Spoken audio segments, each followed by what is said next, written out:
Hey, what's up, buddy? Doing good. Can you hear me? Yep, loud and clear. Awesome. I was really curious about your angst with respect to the Supreme Court.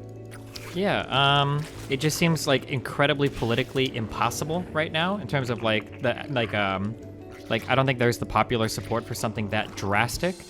And then I feel like in general that's a really bad road to go down. I'm thinking of like the infinite court laddering. Like every year we're just adding more and more Supreme Court justices. You mean expanding the court and then passing an amendment to limit the expansion of the court? I don't think that would ever happen. I think because of the amendment process? Yeah, I don't think we would ever get the support to do that. Like, so my question is it on procedural grounds or on substantive grounds that you disagree with the expansion of the court? Both. So, okay. So yeah, we can go through either one if you want. But yeah, I would on both. Why don't we start on the substantive matter? So why is it wrong for there to be more justices as a matter of substance? I don't think our goal is to add more justices to change the way that like the Supreme Court works. I think the goal is that we think that once we have enough political power, we can just add our justices. Like, I don't think that there are genuine arguments being made that like, oh, I think the Supreme Court just functions better with 14 or 15 justices. I think it's more just like there's a lot of justices we don't like, so we're going to raise the cap to put justices that we like on it. I understand that is like the moral, the intent behind a lot of this. Yeah. I agree with your estimation and your what I think is a kind of whininess on the part of a lot of Democrats to not be okay with the results of election. I think that's totally fine, but you can't conceive of some arguments for why having, say for instance, is it better to have 3 justices or having 9? I think, you know what? I like 9. 9 is a good number. Okay. So 9 is just a good number because why? I don't know. 3 is like, damn, dude, every justice is so fucking important. Holy fucking shit. 5 gets to be like a better place. I think 7 would be okay. What are we looking for? What are we doing here? I think on the substance. In terms of like figuring out like the number. Yeah. Well, I think you probably don't want like so many that it feels like not impactful to like have a Supreme Court nomination. Like you probably want that to be a pretty important part of being the president. Not to say that wouldn't be, but then you probably don't want so few that like 1 or 2 Supreme Court justices could radically like change everything in the world. And like, yeah, that's my guess. Is there's some balancing act that goes on there. I think that's right, and I think you also have a problem with how you would increase the number.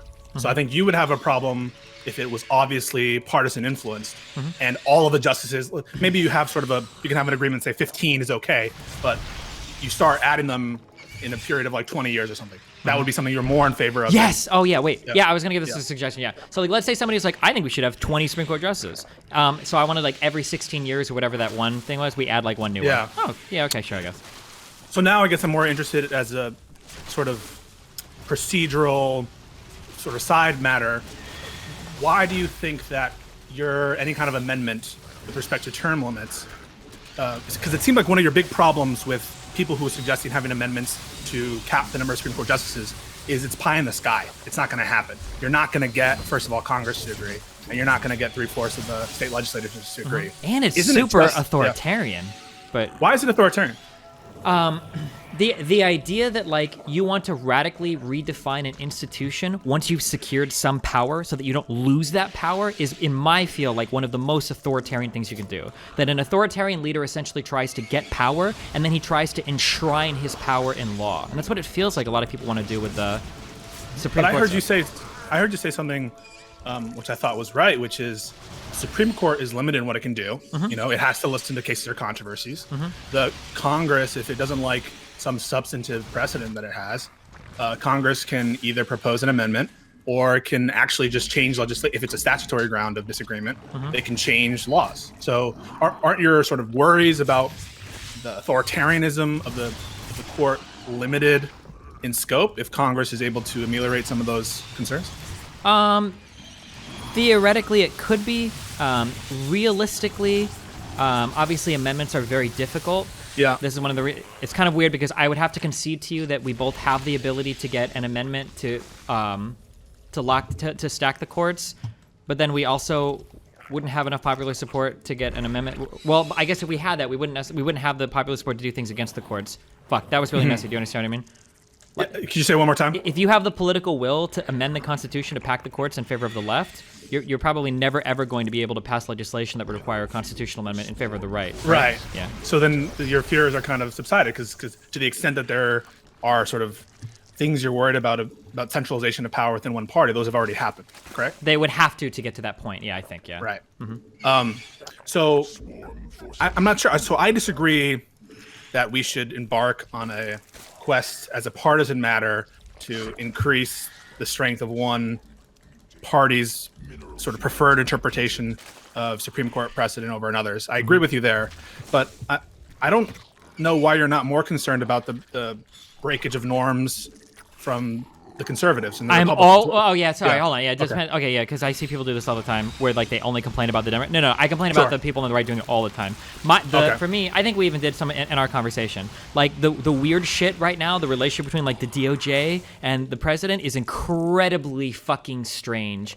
Things like the pardoning of Flynn, things like not even the pardoning of Flynn. I think the dismissal of charges, right? Because they said it was immaterial. Yep. Yeah, wasn't a pardon. Yeah, all of that shit. The weird how anytime somebody contradicts him, whether it's Sally Yates or any other number of people in his, that's all horrible shit. I disagree with all of that. Yeah. So here's a concern I have. So I'm Obama right now, or I'm a Democrat in the Senate. I see that for Obama's presidency, when the Republicans took control of the Senate, they didn't approve like any of my federal judges. Obviously, they didn't approve Merrick Garland. What's a Democrat to do? Is there no remedy for this? I mean, we now have tons of life tenured judges who are going to affect our lives in ways that we don't even comprehend right now for cases and controversies that haven't arisen yet. What is a person to do? I mean, you have to win the process, right? Like, I understand the. I mean, I agree. Like, obviously, it's fucked and it's horrible. But I mean, like, if you don't have the popular support for whatever it is you want to do, then you probably shouldn't be allowed to do it, right? That's how our democratic establishment works. But now we have a situation in which judges are making substantive rulings on the Constitution that can't be changed with simple without a legislation. lot of push from Congress. Yeah. So I guess I don't understand. I mean, like, it seems like our hands are tied. Well, I mean, we've made huge gains for the left in the past in the Supreme Court, where I'm sure some Republicans have felt a similar way, right? Whether it's Voting Rights Act, Civil Rights Act, Roe v. Wade, That's true. Brown v. Board of Education. Yeah, so, I mean, if you want to fight against things like that, I mean, like, Roe v. Wade has been kind of the law of the land for, I don't even know how many years, how many decades. Like, that's just, like, a big thing. I'm sure a lot of 70s. Republicans... Yeah, okay. I'm sure a lot of Republicans have felt, like, ultra fucked by that. But, I mean, like, that's because the Democrats were able to win...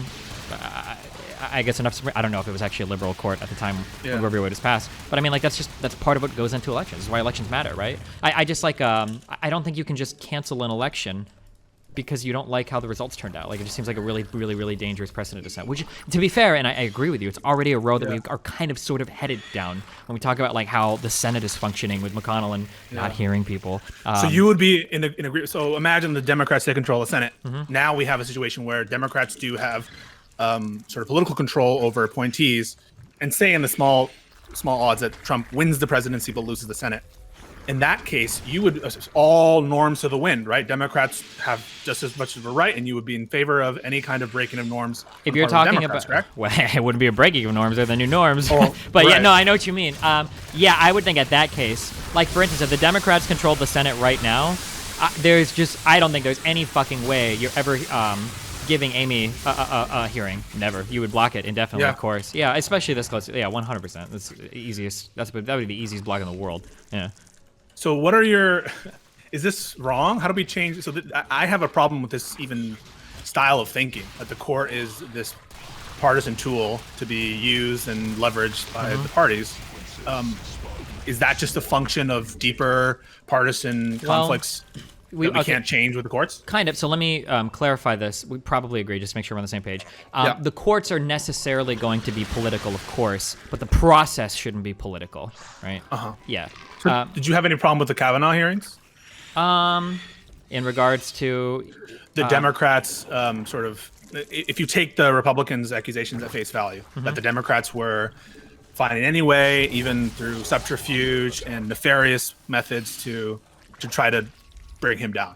Do you agree with those criticisms? If that was in some sense partisan. Yeah, if that was true, then yeah, I would agree that that's a bad thing. That didn't seem to be the case from my understanding and from my reading of everything. The way that they approached that and tried to handle it, like, I don't know. I'm not sure why the Republicans couldn't have just had an investigation, and then if nothing came out, they would just fuck it. But I think they did. I think even the FBI was involved in. I thought the Republicans were blocking the fuck out of that.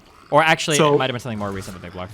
To be fair, I think you're right. I think the Republican sort of Senate investigation didn't happen, but there was sort of a separate FBI investigation, but that didn't really lead anywhere. But so more to the point, what I'm getting at is you should be a total advocate for just power politics on the part of the Democrats if you're consistent, correct? Do whatever you can. I'm a big reach power the limits of your power. I guess, if you're President Biden, you're also arguing in court that everything you say is unreviewable. You're well, I guess also in terms of like, DHS. if the Republicans have already kind of opened that, then yeah, we kind of have to. Although I think I agree with you, there needs to be some reset button. I don't know what that looks like or how we even begin to have that conversation, let alone like what the process looks like. But there has to be some type of. There has to be some reset because right now we're like spiraling out of control, right? You would agree, right? So like, I do, yeah. So hold on, because I have to think more because I don't think I agree with what I just said that we should do whatever the Republicans did because if that was true, then that means that the next DOJ person should be like Biden's personal fucking lawyer. It means all sorts of like crazy, insane, stupid shit, and I don't know if that's a good way to do things. But the problem is that the person that resets, it's kind of like it's like if you're. Do you have any brothers or sisters? I have 2 brothers, yeah. Oh, okay. You ever do the thing where you stop hitting me or whatever, but you have to get like the last hit? Yeah. It's like the last hit. Like nobody wants to be the person that's like, well, hold on, let's reset and go back. Because the only time anybody is going to want to do that is if they just got their way and they're like, okay, we're done now. Okay, now we're done. But obviously the other side isn't going to go along with that. And we're that's right. Too politically divided. Yeah. What's your response to that? I mean, this would from a Democratic voter who says, what the fuck are you doing, Mr. Biden? They're not going to play ball and you're not going to make them more ethical than they were before. Are you just telling them to trust the Republican Party to acknowledge the reset, whatever that is? I don't know. I'm not sure. What do you think? It seems like really fucked. I feel like the Senate is fucked. Yeah. Like at this point right now, I feel like it is like established that in U.S. politics, if you're in the last year of your presidency, the entire last year, if you don't hold the Senate, you lose your ability to nominate somebody to the Supreme Court. That's what it seems like we're at right now, right? Well, I don't know why I would stop there. So imagine that Biden, it's a realistic possibility that Biden wins the presidency and the Republicans hold on to the Senate. It's possible, yeah. Do you think that the Senate would stick to their principle and have a hearing for whoever Biden nominates if it's the start of its term? I feel like... Does anyone think that? I feel like if it's the very start, I feel like they must. But like if it was like 2 years left, I don't know if they would. I don't even 100% know if they would at the very start. It seems like they'd have to. The only reason, when I think of whether or not they'd have to, what I'm really thinking of is, are senator seats going to be threatened if they block the nomination? So what I would be thinking is how many Republican senators are in purple districts who are going to lose their seats if they honestly try to block a Supreme Court nomination for 4 years? That would be the... Did it help for Garland? I mean, Garland was directly on point, right? And they didn't seem to pay a price for that. I could be wrong. My understanding is that there weren't the necessary Senate seats up for grabs during that election. That wasn't like there weren't very many Republicans that were real. Because keep in mind that you only need so many people to defect or whatever in order to break these types of holds. Yeah. So it comes down to political, like electoral games. It's basically to see how many Republican senators are going to be threatened if they hold that up for 4 years. So what you're saying is effectively the conduct of the Republicans as a, I guess, predictive matter would be shaped by the competitiveness or lack of competitiveness of their district. The next election. This is why I tell people that like voting is important and pressuring politicians at the ballot box is important because that's the best way that you can kind of like break some of these like strongholds. Because if somebody thinks they're going to lose an election, they're not just going to suicide their seat for it. I don't think politicians act in that manner. They generally want to get reelected. So if you're like totally in favor of, well, it seems, I guess I don't know now because you've sort of said you have to think more about whether Democrats should do absolutely everything in their power. But assume that you did go that far. What's wrong with them throwing caution to the wind and doing what they can and packing the Senate or packing the court? I think it's in their power.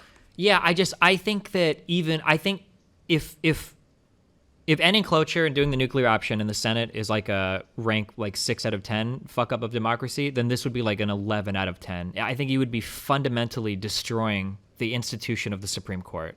Were they destroying it when they increased it before? Now, keep in mind, I'm not in favor of I would have to go back to look necessarily at the reasons why they specifically did it. I think they moved from like 7 to 8, 8 to 9, but I know that was like 150 years ago, so it's like times are a lot different now than they were back then. I guess like if you think about if they were to increase the Supreme Court limit, and then they were to try to pass a law. Well, not increase the Supreme Court limit. I'm sorry. The law's not going to do anything, right? Because the most recent law is what matters, and if what I'm saying is, it can just be repealed. If they pack it, but in order to keep the law from being repealed or whatever, they would have to get like insanely activist judges, right, in order to do it. Like I would imagine for that, because whatever law they pass is probably going to be challenged like a motherfucker, and that'll probably make it back up to the Supreme Court itself, right? Yeah. So if they pass a law that says you cannot make more associate judges, that law, first of all, as a sort of prima facie matter, that could be repealed by another act of Congress. So you would have to have an amendment, but the law itself, would that be constitutional? I don't see how it could not be. I mean, it's Congress limiting themselves in some sense. So hold on. Is the law? So could it be challenged by the Supreme Court? Is what you're saying? Yeah, I understand. Yeah, I'm not sure actually. I don't know. I really don't know. I don't understand why.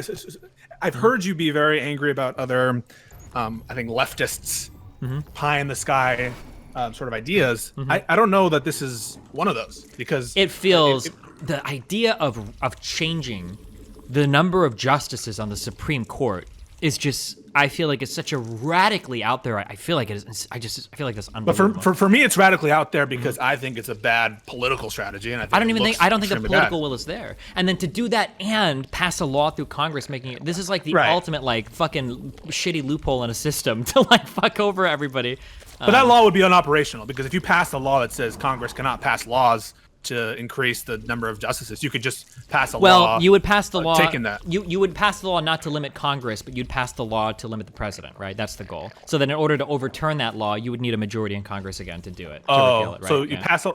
Well, that would be unconstitutional. I think that would be unconstitutional. He'll go to the courts immediately. I don't think that you could pass a law that limits the president's constitutional authority to nominate a justice. Well, isn't that the goal when they talk about like passing a law to limit the number of people on the court? I think that's a law. That's usually phrased as an amendment, but I don't see how. Oh, sorry. Yeah, an amendment. Sure. Right. That could be. Listen, but what I'm very clear. I think that increasing the size of the court is wrong in many ways because of its political implications. I don't take a ground that it's somehow authoritarian or substantively wrong, because honestly, the Supreme Court's dictates on what the Constitution means matters, and it's going to affect our lives for many years. You were watching a video, I think, about the Voting Rights Act. Yeah, I understand. That was sort of a constitutional exposition about the limits of the 14th Amendment's sort of grant of authority to Congress. That is a constitutional dictate that will change fundamentally our democracy going forward, of course, decades. Yeah. So it's important. When I say that it's authoritarian, I don't think the idea of packing the courts is necessarily authoritarian. I think that the motivation behind it, the idea that once you, I feel like this is like a hallmark of authoritarianism, is once you've secured some amount of political power for yourself, you use that political power to destroy or degrade institutions to enshrine your power as part of the system. That's the authoritarian part.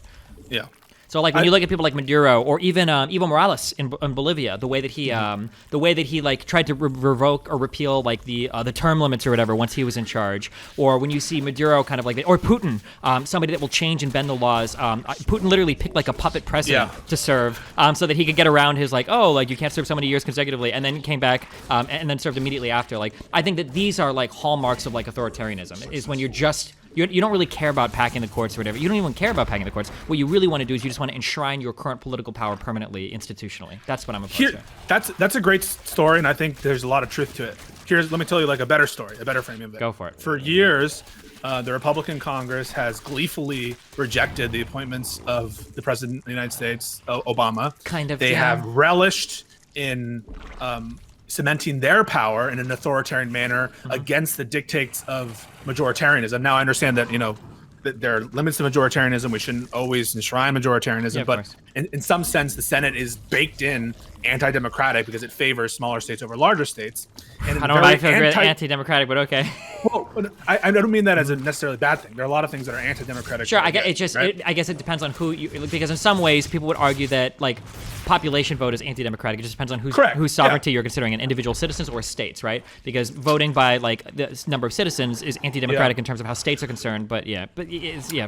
As a number of people, if that's your level of generality, and maybe it shouldn't be the level of generality, but if that is your level of generality, I think it's a fair. So, for instance, when we look at the structure of like the European Union, right, the European Parliament, members of Parliament, and the European Commission, right, every single member state of the European Union gets one member to the Commission, so that every country feels like they're bought into the European Union, which I think is fair, even though technically they have more power because less citizens have a full member of the Commission. Well, let me stretch that. Yeah, go for it. So, in our system, it is theoretically possible under the Electoral College to have something like 25% of the popular vote and still win. Yeah. Is that acceptable to you as a matter of, I don't know, democracy? I don't know. I would hope a case that extreme would never happen. It seems really shitty, but I think I'd be more willing to buy that. I think I'd be more willing to accept that that's a possibility than California and like 2 other huge states writing legislation for the rest of the country until the end of time just because they have more people. I don't accept that. I don't buy into that. I don't think other states would buy into. I mean, I guess. Well, technically, I would because I like. I'm a Democrat. Why do you? Why do you favor states then? So what is it about the statehood that is? I understand that they're separate sovereigns. Now they have their own laws. Just because Congress is made up of people who pass federal legislation, it will, I guess, in some sense, have effects on people who live in those states. But the vast majority of legislation and the way they live their lives will be dictated by state law. What is it about states as an institution that you think deserves more consideration democratically, as opposed to the people living in those states? Not necessarily more consideration, but just like areas where they have consideration. So like, for instance, I like the House. I like our bicameral legislature. I think that's a really cool idea. I like the House. It's a great idea. I think, however, the House, since we already have the Senate, I think the House should absolutely be rebalanced to represent populations, 100%, because we already have the Senate, right? Yeah. But I feel like states exist kind of enough as their own thing that people still strongly enough identify with states such that a state needs some sort of representation. They're not going to be happy just like being ruled by California, basically. Okay. So I guess So I feel like that buy-in is important. Yeah. So maybe I think that is important. I think one of the reasons that the framers put in the bicameral nature of our Congress and legislature is to entice smaller states to sign on. Yeah. Because initially it was right. So initially, another one was to have buy-in from Western states as America expanded. They envisioned they wanted to have a union that was preserved and that was maintained, and that required not having people who are far away feeling hard done. So it was a way to maintain purchase into the country.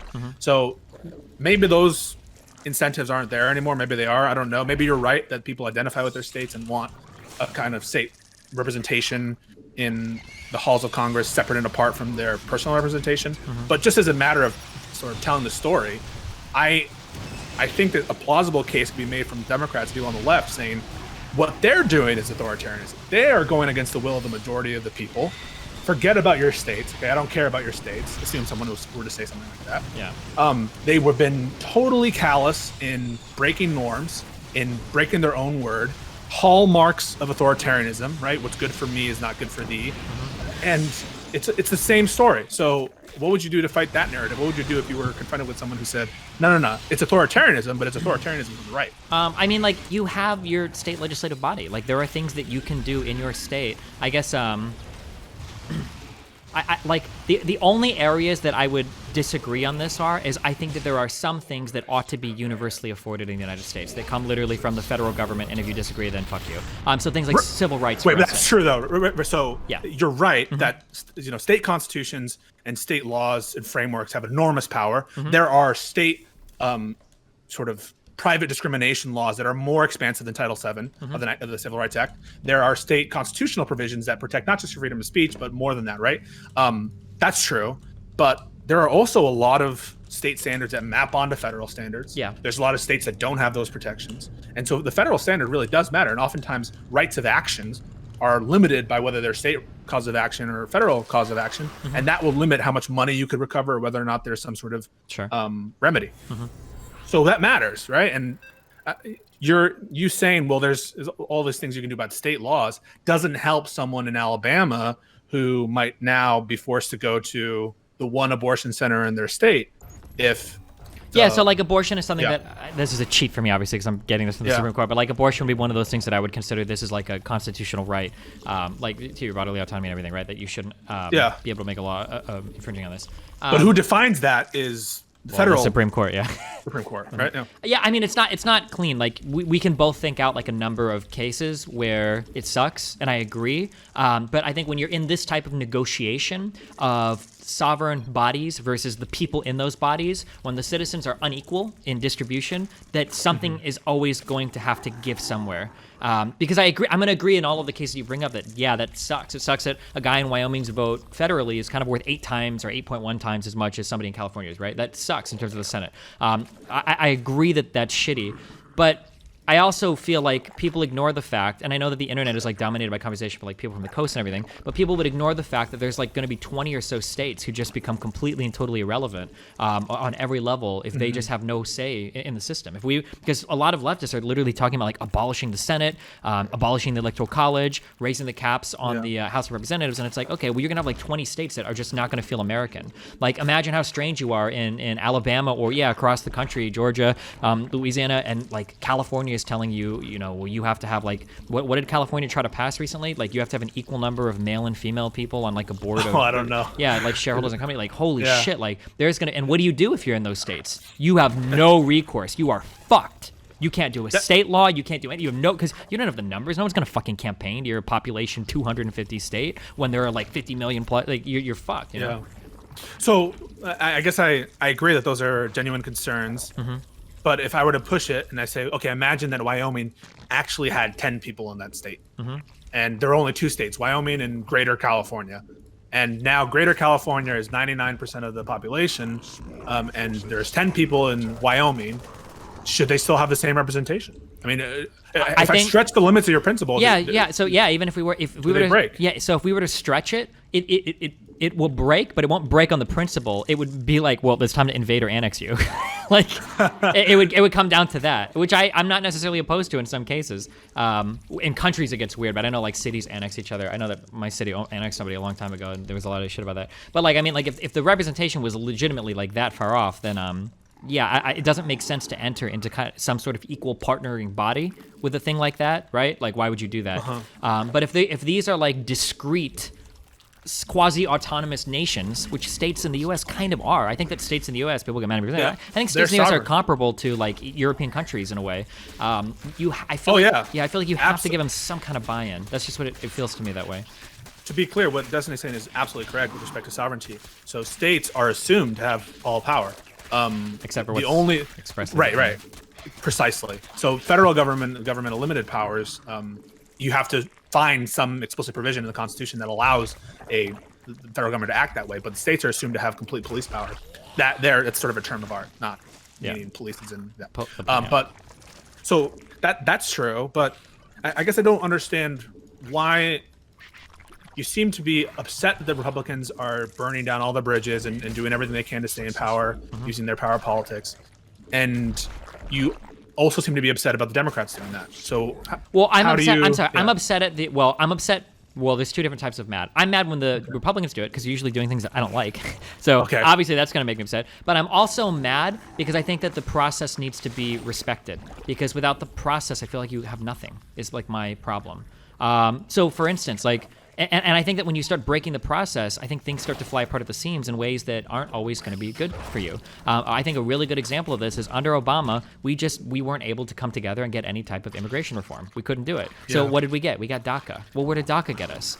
Something that can be granted via executive power, can be removed via executive power. And DACA's like, I don't know what we're at right now in terms of the negotiation. Like, you can see how easy it is to just roll back something that wasn't decided by Congress, but instead the president just put out unilaterally, right? Like that disrespecting of your institutions, I think it makes you so susceptible to so many more problems down the line. Assuming you have good institutions, I guess. Yeah. Two questions. One is, does this all go away with Trump? Do all your concern is there an answer that just says just have better people in the office and then a lot of these problems go away? I don't know, because the problem is like these things were like the Supreme Court nuclear.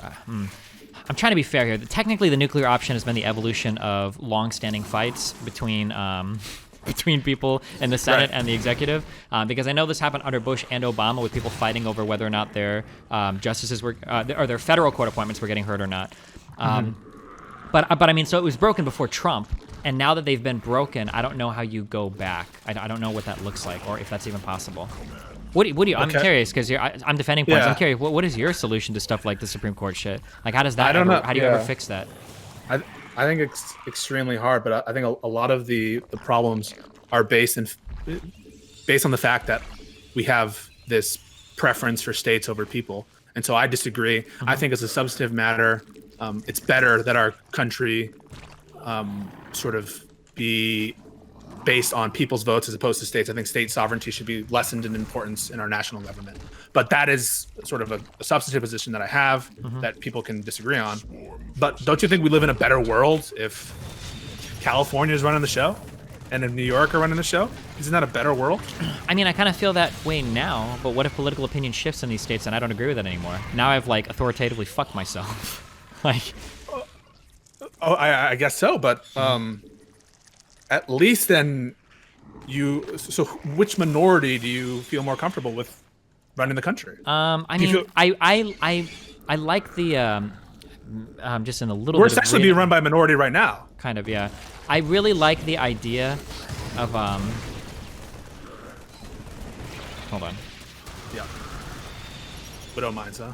Yeah, it feels like we lost a lot in America when we lost our locality in politics. That the abandonment of any like or respect for like local anything, I think it seems like it's hurt the United States in terms of like people feeling like their voice matters or their vote matters or anything like that. So when we talk about, you're essentially talking about like, fuck all of that. Let's just leave, let's burn it all down and just go like population essentially. With I'm sure some provisions, so it's not quite as dramatic. But yeah, I don't know how that affects things going forward. I guess maybe at that point, maybe then it wouldn't matter if people didn't care about local politics because everything would be federal or would be more federalized. Right. Yeah, I'm not sure. I think that there's some room for state governments. It doesn't have to be getting rid of the electoral college, making the Congress more representative. Doesn't need to entail the abolishment of states as sovereigns. But I think the fact that the Republicans have and will have a huge advantage in the Senate for now until the end of time, it seems, based on current demographics, I think is a big problem. I think it's the fact that it's possible that the president could be elected by so small a popular majority is like a huge problem that is even sort of theoretically possible. To say nothing of the fact that it's happened on 4 times now or 3 times that the president hasn't been elected who's won the popular vote. Yeah, I agree. It sucks. I guess it's just. I mean, you agree that my problems suck. I guess it just depends on which side you fall harder on. Yeah. Which problem sucks more? Yeah, I guess like. I mean, at the end of the day, like being run by a minority or being run by a vicious majority. Yeah, I guess at the end of the day, I'm very empirically driven. I guess like if every state in the U.S. more or less continued to function the same, if we dramatically changed how it worked and people just like sucked it up and got on with it, I guess at the end of the day, I'm a very globalist person, so I'm generally more in favor of like unified bodies like making decisions. How do you reconcile that?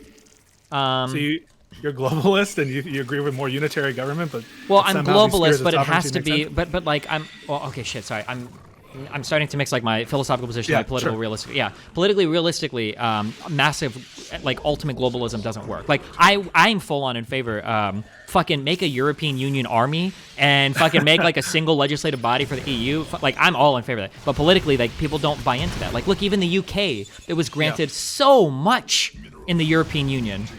Like still felt like their rights were being infringed on, and in time of fear they pulled out and abandoned all of it. And these people had like, you're never going to get a better deal than that in a body like the European Union. So it seems like that feeling that you have some autonomy over whatever nation you're a part of, like is important to people. So it seems like we have to respect that, I guess. So I guess to answer the question you started with, which is what would you do? What I would do would probably be take a look at what I think the political consequences of any measure would be, and I think with you that packing the court would probably be politically damaging to Democrats for years to come and could bring about the kind of things you're worried about. But that doesn't mean that as a substantive ground I think it's like morally reprehensible that we do so. I think it's morally reprehensible to have the status quo where Mitch McConnell is able to essentially do whatever he wants for the sake of party politics. I think that's morally and sort of substantively untenable, just as untenable as packing the court, or just as authoritarian as packing the court. Yeah, well, yeah, I don't know. I'm ultra super curious what the what they're gonna do.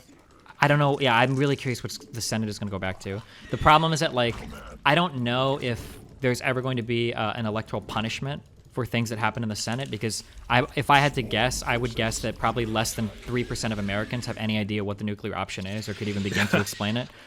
So it's not a hot button issue that a lot of people are thinking about, but it is pretty important. And like all these like federal judges and everything are things that we don't see that have like pretty big impacts on our lives. And everything. Humongous. Yeah, humongous. I mean, I think the Supreme Court gets several thousand certiorari petitions every year. They grant for full sort of plenary review, I think 80. It's like less. Yeah, I was gonna say less than 100. It's not every. Yeah, the Supreme Court doesn't hear that many cases. Yeah. Correct. And oftentimes they'll wait for there to be a quote unquote circuit split, and that means that two different circuits, two collections of lower appellate federal judges, or sort of collections of circuits disagree on a given substantive issue before they even grant certiorari, which is review. So in the meantime, people's lives are being affected in real ways. They're denied opportunities they would otherwise have if the Supreme Court had granted that request. I am, I guess, not very. I think there has to be a reason why Biden isn't answering the question, and I think that's because you probably actually like contemplating it. It's possible that they could be, but it's also possible that like this is one of those few areas. So I hate this argument like, oh, you want to have everything on the table, negotiate, blah blah, because I don't think voters work that way. But I do think that some like politically savvy like senators will work that way. So like the nuclear option has been threatened for a long time. I think it goes back to Bush. Where Senates, whether it's the Democrats or the Republicans, like different people have threatened each other with like getting rid of the filibuster for certain appointments and whatnot. So this might be something that the administration kind of keeps on the table to fuck with the Republicans in the Senate, knowing that there's not going to be very many electoral punishments for it. Okay, so I mean, that is them looking down the line and saying we might want to use this as political leverage. You wouldn't have a problem with that, would you? So you would be okay. All your criticisms about the policy don't extend to Biden not saying anything about the policy, correct? Yeah, possibly. I mean, like it might be politically advantageous to leverage this in the Senate against other like senators that understand more what's going on. Maybe, yeah. It probably makes sense there, yeah. In terms of, wait, what are we talking about right now? Are we talking about nuclear option in the Senate, or are we talking about packing the courts? Oh wait, about packing the courts. Packing the courts. About yeah, it might work. Yeah, maybe. Maybe. Yeah, I don't know. Man, fuck. I don't know. I think right now the polling on it is I think the majority of Americans are against it, but maybe it'll change in the future. Yeah. Well, anyway, that's all I really wanted to question you about. I saw you were really upset about the the things that usually get me heated are I'm very big on policy, and there's a lot of stuff that we like is within our power to change in the United States right now that are really important to change. And when people always just want to focus on like the revolutionary ideas, it's incredibly disappointing to me because there are so many other things that are like within grasp right now, like amazing things that are in grasp based on current polling with like Biden and the Senate and the House. Like holy shit, that to just be focusing on the most extreme negotiations when we can make so much progress in other areas is really frustrating to me. What would you say if imagine that right now the court is looking at the Affordable Care Act case, or it will be looking at in particular sort of the taxing provision, and whether now that the individual mandate has been set to zero, whether that's still a valid exercise of Congress's taxing authority. Imagine that this gets overturned and the whole law is invalidated, which is a possibility. What would you recommend moving forward? Do we focus on courts or do we focus on policy? But now we can't do the Affordable Care Act, so what do we do? I mean, like I just need to. Maybe I need to go read more. I was never fully convinced that the ACA should have ever been allowed to go through in its current form. I don't know. I don't understand like what the Supreme Court argument was that basically enforced you to buy something that they could call that a tax. That felt like very hacky to me. On that point, do you think that? Imagine that someone were to say, if you don't get married, we're going to tax you higher. Would that be a tax? Or if you don't, there are things, for instance, for mortgages, your mortgage deductions.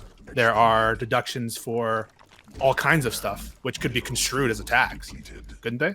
If they're administered by the IRS, if they don't have a punitive sanction to it. If we want to run this logic down though, then the federal if we're using this argument and we say this is a valid argument, we've essentially said the federal government can force you to buy literally anything because it's just a tax. It's not like they're making you buy it. It's just if you don't, you're going to be taxed on not buying it, right?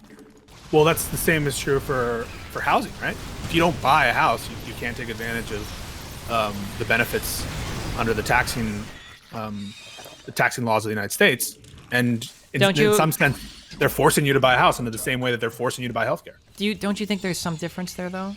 Do you I not don't think know. so? As a sort of, I understand as a political matter, it feels very different, especially when it was sold as not a tax. But what's the substantive difference between, saying you have to buy a house versus saying you have to buy healthcare? It's kind of the same thing, right? Well, fuck, hold on. I have to like exercise my philosophy brain to do this for a sec. Sure. And I'm trying to lose this dumbass fucking Nectarine. Do you know the meta still? No, I play these horribly out of meta styles, and it triggers the fuck out of everybody. Swarm forces under attack. I just can't let him have this space. Oh. Mineral cluster expended. I think. Okay, I'm. This is unexplored territory, so I legitimately have to. Usually, I'm repeating things that I've said a million times, so now I have to like think with my brain a lot. I think that there is a fundamental difference between saying here are some bonuses we allow for people that engage in this activity, versus. It's the same thing, right? These are some bonuses. If you buy healthcare, you don't have to pay this. Wait, hold on. Can these things actually kill mutants? Is that how this works?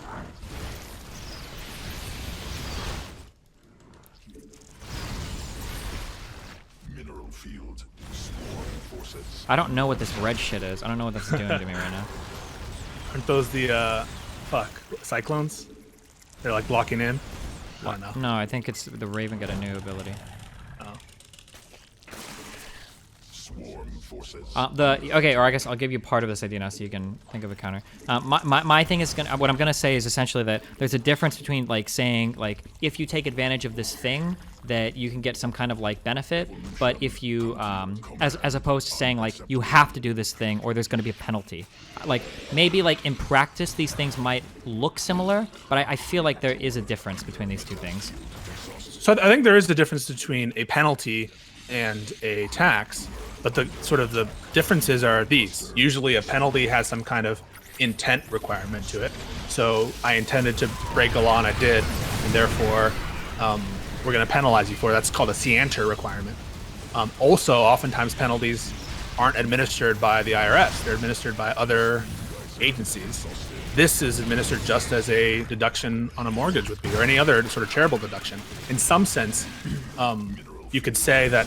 Yeah, but it's like what is kind this? Of benefit is like this. But like if I don't take a mortgage out, I'm not going to get like a mortgage penalty on my taxes. But if I don't buy healthcare, I am going to get a specific fine related to not. Isn't money something. fungible? I mean, so you're saying in some sense that there's some substantive difference between not giving someone a benefit and giving someone a penalty? Yes, I think there is. Maybe in terms of like absolute, like at the end of the day, like what's in your bank, it might be the same. But I do think that there is a difference there in terms of the actual, like the morality, the evaluation of the actions. I think are a bit different.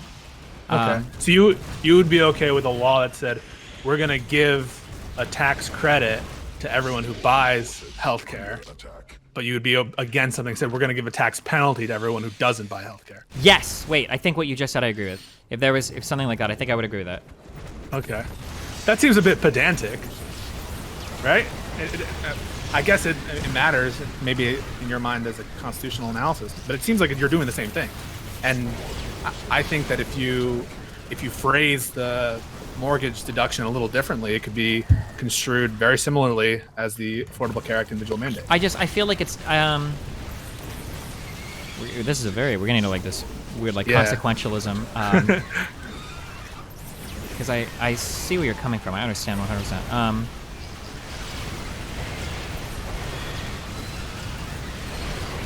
Fuck the meta. I'm almost done with this game. Yeah, sorry. No worries.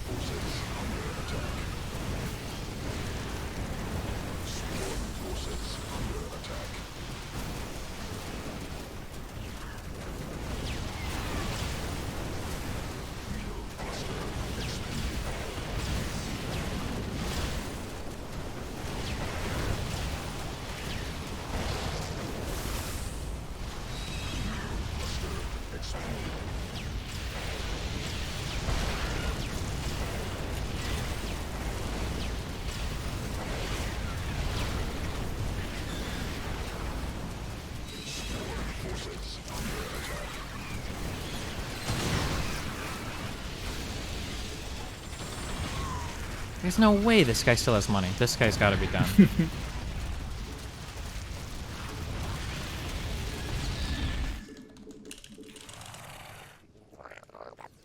Sworn forces under attack.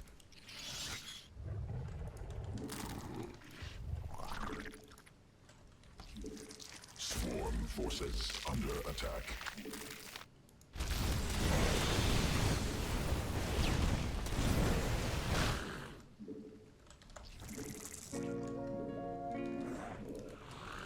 Buying a house is incentivized. That is completely different than saying not buying a certain product leads you to be taxed. Based on the ACA, it seems that the government can force so you he's to buy saying any that product or face a tax for not owning that product. Yeah, so we agree with that, but he's saying that at the end of the day, let's say that you either give everybody $100, or you save everybody $100 on their taxes, or you like tax somebody $100 if they don't do something. Like effectively, at the end of the day, it's the same thing in your wallet, which is what we're dealing with. But hold on, let me just. Sure. Oh, sorry. Or somebody like donated a thing. Yeah. Forces under attack. What is this fucking Happy to see you on YouTube as well. Best of luck with the future.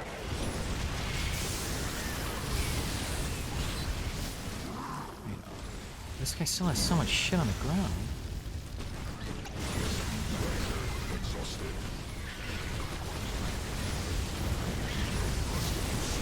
Forces under attack. Sworn forces under attack.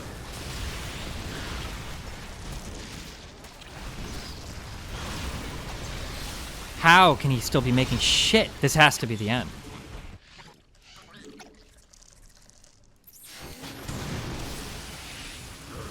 You're a fucking statistician!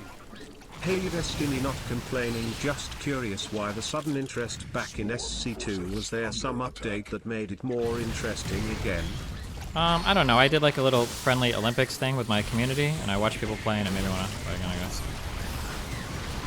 I really don't like watching games. I can't watch games. I never watch pro games, even because usually if I watch games, it just makes me want to play games. Jesus. Okay.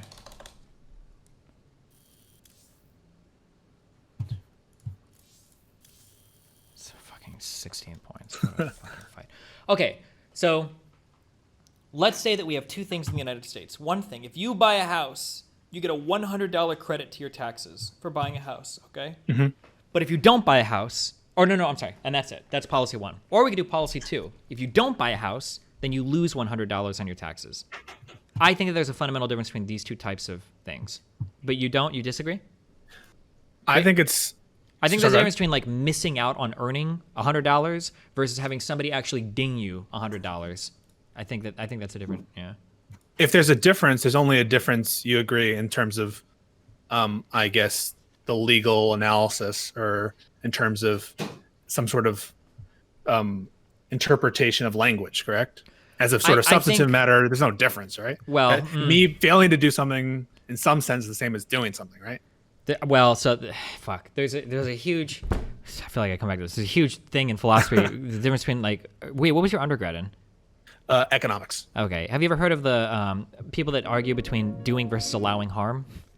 I've heard. Yeah. So yes. Yeah, we're kind of sort of in this realm now. Than just money in your hold on, I'm sorry. In Japanese, I'll read you a second. We're kind of in this area now where is there actually a difference between giving everybody in a room except for you $100 versus just taking $100 from one person? It's is there? I think there is a meaningful difference there. Yeah. So here's a question. Imagine that all we do is we set taxes higher and provide credits for having healthcare. Mm-hmm. It's functionally the same as having a penalty, right? So now we've raised everyone's taxes higher, and we've just implemented a credit for someone getting healthcare. To you, that distinction matters? It does. I feel like it still does. Yeah. So this formalism really, really matters to you? I think it does, because I think that otherwise, because what I'm thinking of is if I say that functionally they're the same thing at the end of the day, I feel like if I think for a few minutes, I can run that down into so many different things that if I were to buy into your argument, I feel like you would have to accept so many absurd propositions that you wouldn't want to accept, is what I would feel like. I think it's absurd to say that there's a difference fundamentally between the two scenarios. I just raise tax for everyone and offer a tax credit to someone who gets healthcare. Same thing as just giving a penalty to someone who doesn't get it. Really?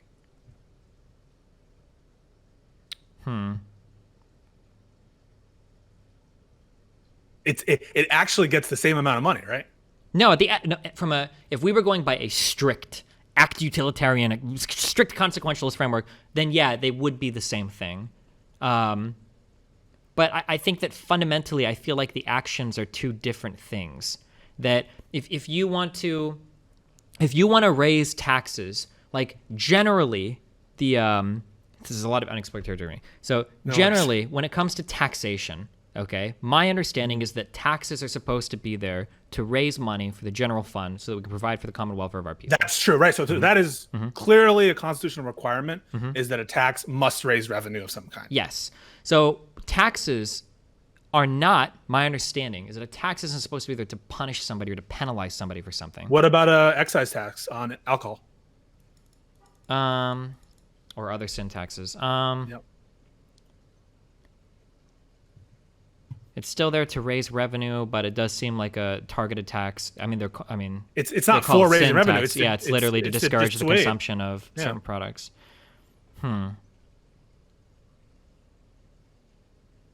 Yeah, I mean that seems to be a defeater for that, right? I think. Yeah, I don't know. I'd have to think about it more, I guess. Okay, because I don't want to play defense now. So now I'm asking you.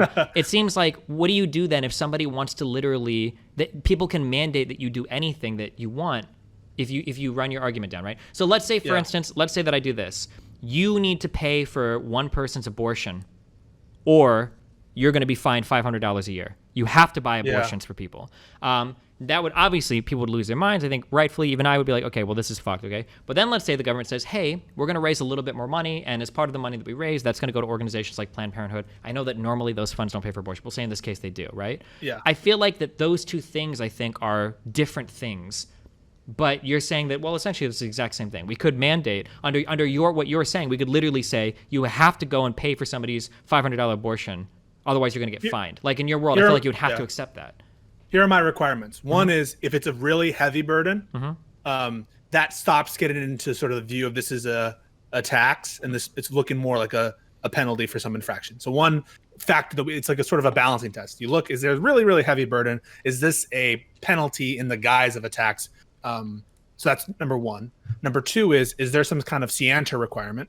Is intent an element of paying this, right? There's no intent requirement for the Affordable Care Act. Usually for a lot of penalties, you have to prove the crime, right? Or you have to prove intent is usually a element of whatever crime you're talking about. If there's a scienter requirement, if there's an intent requirement, probably less likely this is a tax. And then finally, if this is the body that's typically in charge of the regulation involved in taxation, I'm thinking here of the IRS, I'm thinking here of whatever state taxing authority that is. Those are the kind of factors that I would look to consider whether it's a tax or a penalty. And I think that those are better sort of indicators than, well, was it sold as a tax, or like, was it inaction versus action?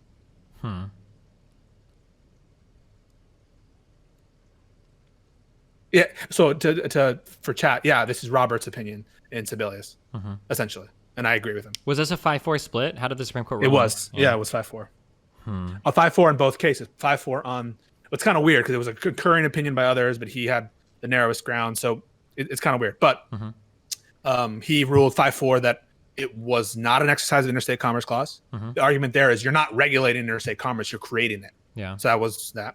And he ruled 5-4 with the liberals, justices, to the extent that you can call them liberals, that it was a tax under this analysis.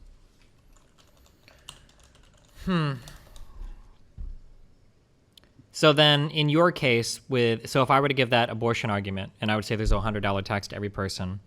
Yeah, why not? So you would be in favor of like that type of penalty, basically? I think as long as it, say it one more time, the hypothetical. You have to provide $200, at some point of the year for somebody else to have an abortion. If you don't do this, then you're going to be penalized $200 or taxed $200, I guess, in your taxes. You'd say, well, that's okay because it'd be the same thing as just raising taxes on everybody to pay for it. And then giving a credit to someone who did give something to abortion. Yeah, I would. There's some other possible constitutional arguments or some other considerations about whether you can force someone to pay someone else, whether that's a tax. But if it's sort of centralized, it would be like charity, right? Yeah, a little bit, yeah. Okay, I'll think about this more. I'll probably fight with you Sure. guys in the future. Wait, okay, I'm super curious. Do you have Yeah. do you have any strong opinions on Citizens United? It's a really hard one for me because I think that there are legitimate First Amendment concerns with respect to associations and groups of. No, okay, never mind. We probably agree on this one. Yeah, fuck. Yeah. I think I very slightly lean in favor of it because it seems I can't imagine the opposite. I can't imagine It's how you hard. could be against it. Yeah. So anything that's good for corporations would be good for unions, right? So you'd have to find a way. I don't think you can Or distinguish even like constitutionally. even for private citizens, because it Right. seems to me that I guess like the example that I give is if I were to oppose Citizens United, it seems to me that like in election years or in the year or two leading up, depending on how broad we want to make it, like I literally wouldn't be able to make any type of documentary on Right. climate change or immigration or because these things are necessarily going to have like political bends and are always going to be viewed. Yeah, it seems okay. That said, I think there are, in our precedent, there's compelling reasons through which you can infringe on a substantive liberty, right? So there are compelling reasons you can infringe on your First Amendment right if there's like clear and present danger or whatever the test Oh yeah, is no, now. no, that right? 100% I agree with. But Right. here we're literally getting into like you cannot make a lot of content that can almost all be like this seems like a Right. huge First Amendment violation for not like a clear and present danger is what it feels like. Right. So it'd have to be tailored enough, the laws, to get rid of the stuff we really, really, really don't like. And I don't know how you can make that narrow such that it wouldn't encompass the kind of things that we want to promote, which is I don't know how you would documentaries. draw the line above and below that allows things we like to pass and keeps things we don't want to not pass. Yeah. Precisely. I have to think more about it too. So maybe at another time we can discuss that as well once I read more about it. Gotcha. Huh. Okay. Yeah. Awesome, Destiny. Thank you so much for talking to me. Yep. I love you, buddy. This Have a is good one. Pisco95. You guys can find his Twitch chat and chat if you want to go. Appreciate it. Okay. Have a good one. Thank you, guys. See Thank you, chat. Bye-bye. Bye. Most fucking competitive game that's ever been released on Twitch. Like, holy shit. Like your avatar is a fucking Teletubby and you're getting this mad.